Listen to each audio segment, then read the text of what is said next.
Hey, shalom, shalom, shalom lakam, which is peace unto you all. Ha'irab tawab la'atam, za'achikam yawam anwar chagadar Charlotte, which is good evening. This is your brother Yuan from the JMS camp in Charlotte. Nachamatam kaya malakat hashemayim kwarab. Repent ye for the kingdom of heaven is at hand. Call halayim la la b'nawa Yahweh b'hasham Yahweh shai. B'hasham rachak kodash wa mashanal azakim nawa. Wa malakim shar chagadar is our praises to our Father Yahweh, which means he exists. Bahasham, and the name Yahweh Shai delivers in double honors to the elders and apostles of Great Millstone. This is an article on yahoo.com, and it says Trump's proposed Golden Dome estimated to cost $1.2 trillion, far more than he initially said. It says President DJ Trump plans to put weapons in space, pitched as Golden Dome for America missile defense program, is estimated to cost $1.2 trillion over a 20-year period. So look, it says according to a new analysis from the Congressional Budget Office, a far heftier sum than the initial $175 billion price tag he gave last year. The partisan CBO report published Tuesday is described as an analysis that reflects one illustrative approach rather than an estimate of a specific administration proposal. The futuristic system was ordered by Trump in an executive order during his first week in office. He said then that he expected the system to be fully operational before the end of my term, which wraps up in January 2029. Over the past 40 years, rather than lessening the threat from the next generation strategic weapons, has become more intense and complex with the development by peer and near-peer adversaries of next-generation delivery systems, Trump said in his executive order, justifying the need for the missile defense system. The CBO's estimates are in part based on a lack of details from the Defense Department about what and how many systems will be deployed, making it impossible to estimate the long-term cost of the Golden Dome system, the report says. The concept for the missile system is at least partly inspired by Israel's multi-tiered defenses, often collectively referred to as the Iron Dome, which played a key role in defending it from the rocket and missile fire from Iran and allied militant groups as it persecutes the war on Iran alongside the U.S. The U.S. Golden Dome is envisioned to include ground and space-based capabilities able to detect, intercept, and stop missiles at all major stages of a potential attack. Congress has already approved roughly $24 billion for the Missile Defense Initiative, the Republicans' massive tax and spending measure signed into law last summer. General Michael A. Guitlian, director of the Golden Dome project, testified last month about its cost. He told lawmakers that various groups estimating costs just take the cost of a legacy system and they multiply it out, and they get these really large numbers, and they say, well, that must be it. It says that is not what Golden Dome is doing. The U.S. Space Force general said we are laser focused on affordability. All right, it says Senator Jeff Merkley D.O., who requested the estimate from the CBO, said in response to the report that the missile defense project is nothing more than a massive giveaway to defense contractors paid for entirely by working Americans. Last May, the president said the Golden Dome would cost $175 billion. The CBO last year estimated that just the space-based components of the Golden Dome could cost as much as $542 billion over the next 20 years. All right, in which, they can make all these plans, and that time is not guaranteed. We're in the time of WW3, and, just going into the fact that ultimately, whatever type of defense systems or, whatever they have set, it's not going to, do anything to reverse, all right, what's been prophesied against this place. All right, so let's get a couple precepts. All right, this is Isaiah, Yeshaya chapter 54 and verse 16. And it says, behold, I have created the smith that bloweth the coals in the fire, and that bringeth forth an instrument for his work. And I've created the waster to destroy. And, when you go into a smith, or you got blacksmiths, ironsmiths, goldsmiths, silversmiths. All right, a smith pretty much is someone that, creates. All right, when we get this term for smith, it says charash, and it says craftsman, artisan, engraver, graver, artificer, skillful to destroy. All right, it says a mason. So a mason, you have brick masons. You have different type of masons. That ultimately, they build things. So a smith pretty much is a architect in their whatever given field they're in. All right, so the smith here is talking pretty much going into like a blacksmith, a weaponsmith.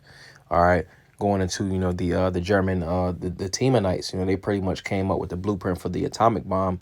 All right, but then they pretty much the atomic bomb laid forth for the blueprint to lead forth into the nuclear bomb. All right, because you had the German scientists Einstein, you had Oppenheimer, and they pretty much came up with the foundation, all right, for the ICBMs, because that's going into that instrument that they brought forth. So reading it again, it says Isaiah 54 and verse 16, behold, I have created the smith that bloweth the coals in the fire, and that bringeth forth an instrument for his work, the ICBM nuclear missiles. And I have created the waster to destroy. All right, because ultimately, the Lord put again, he put the spirit on those German Teamanites to ultimately create the atomic bomb, and then that led forth into the nuclear bomb. All right, so let's get this as well. This is Ezekiel chapter 21, and we'll get verse 9. And it says, Son of man, prophesy and say, thus saith the Lord, say a sword is sharpened and also furbished. All right, in which, ultimately, the sword is a killing instrument, but the ultimate form of the sword is going to the ICBM nuclear missiles. All right, it says, it is sharpened to make a sore slaughter. It is furbished that it may glitter. Should we then make mirth? It contemneth the rod of my son as every tree, and he hath given it to be furbished, that it may be handled. This sword is sharpened, and it is furbished, to give it into the hand of the slayer. All right, in which the sword is being sharpened. All right, and the ultimate form of the sword is the ICBM nuclear missiles, in which they're going to be used.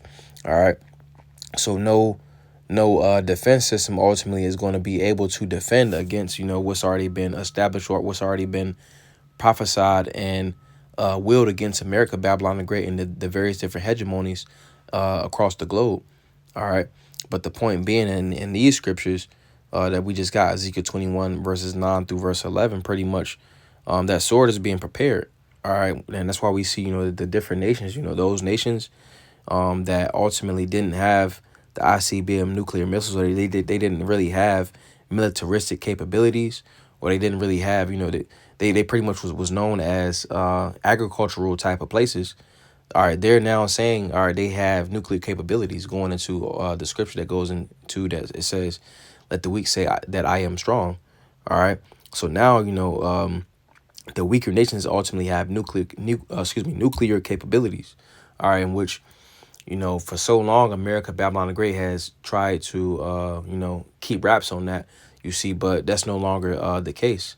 All right, they no longer can say, hey, well, y'all can't have this, y'all can't have that, because ultimately, these other nations is mounting up, and they're teaming up together. All right, as pursuant to Isaiah 33 and verse 1. All right, Obadiah 1 and Obadiah, the first chapter. They're pretty much making those different bands and teaming up together to come against America, Babylon the Great. All right, so let's get a couple more. Let's go on to that point. This is Isaiah chapter 33, and we'll get verse 1, and it says, woe to thee that spoilest, and thou wast not spoiled, and dealest treacherously, and they dealt not treacherously with thee. Because when you look at how America gets down, all right, ultimately they'll say, oh, well, this is what's going on in this place. All right, but the whole time, it's ultimately something that they have other tricks up their sleeve. They say that they're coming in peace and sincerity, but they're trying to ultimately destroy and take whatever resources that place has, i.e., Iraq, Afghanistan, all right, and so on and so forth. All right, pretty much to where America, Babylon the Great, wanted to push forth their democracy. All right, but it says, woe to thee that spoilest, and thou wast not spoiled, and dealest treacherously, and they dealt not treacherously with thee. When thou shalt cease to spoil, thou shalt be spoiled. And when thou shalt make an end to deal treacherously, they shall deal treacherously with thee. So being that America has, did backdoor deals and didn't really keep their end of the bargain, hey, these other countries is ultimately going to do that in the fashion of ultimately banding up together, all right, and coming up against this place. All right. So this is Joel Yahweh Allah, chapter 2, and we'll get verse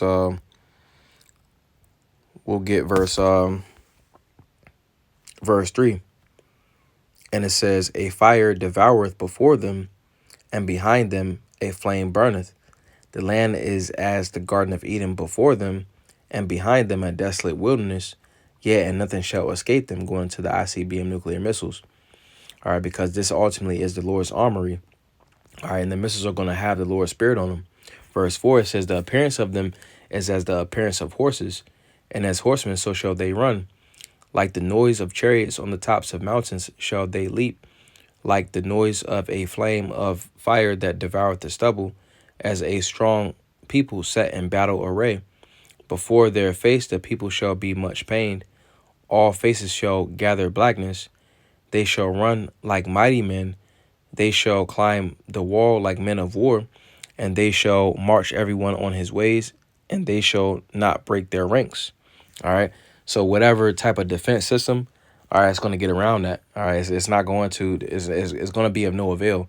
All right. And then it says, and they shall not, it says, and they shall march everyone on his ways, and they shall not break their ranks. So when you look at how different militaries, or whether it be the Army, Navy, Coast Guard, whatever branch of the military, all right, ultimately, they march, they're in ranks, all right, they're in unison. Everybody's step, pretty much everyone is on the same cadence. That's pretty much how the ICBM nuclear missiles is going to be. All right, it's not going to be to where, one of them pretty much messes up. All right, again, it's going to have the Lord's Spirit on them. All right, and they're ultimately going to hit their intended target. All right, so it says, neither shall one thrust another. They shall walk everyone in his path, and when they shall fall upon the sword, they shall not be wounded. It says they shall run to and fro in the city. They shall run upon the wall, so going into, a wall is meant for defense, so those defense systems, they can get around that. It says they shall climb up upon the houses. They shall enter in at the windows like a thief. It says the earth shall quake before them. The heavens shall tremble. The sun and moon shall be dark, and the stars shall withdraw their shining, because it's going to be that great, mushroom cloud, so pretty much it's going to be a lot of dust and, whatever else is inside the atmosphere, but pretty much it's going to be to where, it's going to be very obscure. All right. The vision is going to be pretty much very opaque. All right. From pretty much from the results of the ICBM nuclear missiles, so, let me see. Let's get Revelation chapter 9, and we'll get verse 12. And it says, one woe is past, and behold, there come two woes more hereafter. All right. And the first woe is talking about WW1, World War I. All right. And then behold, there come two woes more hereafter. So you got World War I, World War II, and World War III, all right, in which, I believe was in WW2 that the atomic bombs was used. All right, but in WW3, it's going to be the nuclear bombs that's going to be used. All right, but it's going to be a buildup. All right, and in that buildup, all right, ultimately the ICBM nuclear missiles are, they're pretty much being manufactured. All right, and they're going to be used as we got in Ezekiel, the 21st chapter. All right, but yeah, I just want to go into that, because we're in a time to where, the Iran conflict is going on, or you got Ukraine and Russia. All right, and then it's also other conflicts, that were spoken about, you see, but they're ultimately, due to Esau's propaganda, it's not being reported on, but we understand that we're in the time of WW3. All right, and the Lord Yahweh Shai is about to make his return, so just want to go into that. Adoran Tazah, Zabanaya Paulos, there's a beautiful edification through the Spirit. Adoran Tazah, Atam Yash Lailata Wablu as well. You have a good night. Washalam Lakam, which is peace to you all. Shalom, shalom.